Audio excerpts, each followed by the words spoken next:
Nakita ko kanina guys, post ng NBA on ESPN.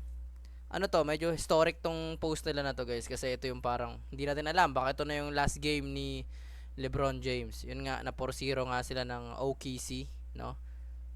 At ito yung kumuha sa attention ko guys. Itong post na to. Naruto reference kasi siya. So, parang normal lang, gets ko kaagad, pero nung na-realize ko na, yung binisita ko yung ESPN, guys, wala naman silang masyadong post na anime. Alam mo yun? O wala. Yan, ito yung mga photos na, walang anime dyan. Diba? Nasa pinakailalim na tayo, oh. Tapos, kanina lang talaga sila nag-post ng anime. Naruto pa talaga. Diba? Ako, bilang isang Naruto fan, ayoko naman masyadong, alam mo yun, pagyabang na sobrang sobrang lakas pa rin ng impluwensya ng Naruto hanggang ngayon. Kailan nag-ending yung Naruto, guys? Kailan nag-end ang Naruto? Ha ha ha ha. Ha ha. March 23, 2017. Magde 10 years na. 10 years na tapos. Pero until now, guys, may mga ano pa rin siya, reference, may mga kumukuha pa rin ng reference sa kanya. Sa mga hindi familiar kung ano tong ano na to, itong setup na to, itong mismong picture na to. Ano to boys, si Jiraiya tsaka yung anim na pain.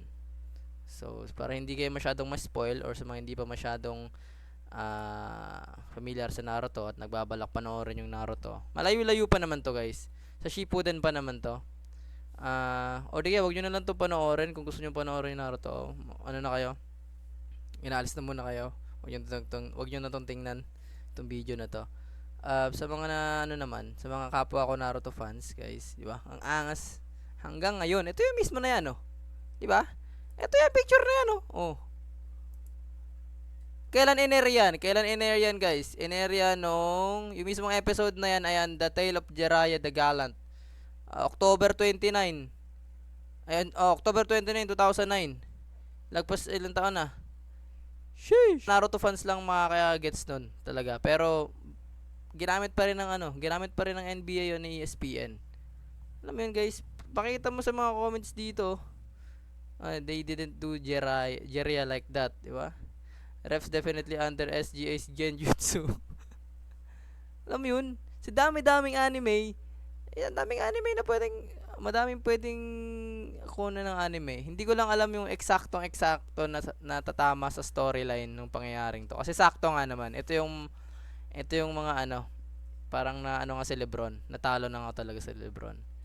Parang pinatay na ang kanyang legacy sa laro na yon. Pero hindi na ang story kasi, 'di ba? Student ni Jiraiya to si Yahiko.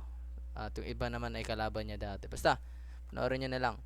Ang punto ko lang, guys, hanggang ngayon 2026 relevant pa rin yung Naruto. Kahit ano sabihin ng iba na hindi maganda yung Naruto, iba yung epekto ng Naruto, iba yung naging ambag niya sa pop culture. Kita mo, kahit yung NBA, kaya sabihin na natin yung yung demographics nila ay nanonood din ng anime, pero I doubt it man, hindi. Konti lang siguro man nanonood din ng anime tapos basketball dun sa ibang bansa, di ba? Or hindi ko alam, pero diba, Naruto pa din guys, Naruto pa rin on top. Masaya lang din siguro guys sa tinagal-tagal ng tapos ng Naruto. Ano yun? Hindi pa rin siya nakakalimutan ng mga tao na appreciate pa rin yung angas ng story, yung lupit ng mga karakter, pagkakasulat ni Master Masashi Kishimoto dito sa anime na to. Aking pinaka-paboritong anime sa lahat. The GOAT, Naruto. Naalala ko lang ulit yung mga memories nung pinanood ko tong episode na to. Sobrang tragic na ito. Sakto sa nangyari nga na 4-0 ng OKC sa Lakers at sa team ni LeBron James. Pero ayun, legend pa rin naman si LeBron katulad ni Jiraiya. Kahit anong mangyari, mga legendary pa rin sila, So, ayun lang guys, ang aking nakita sa internet ngayong linggo. Like and subscribe kung gusto nyo pa ng mga gantong content. Yun lang. Salamat. PDB out.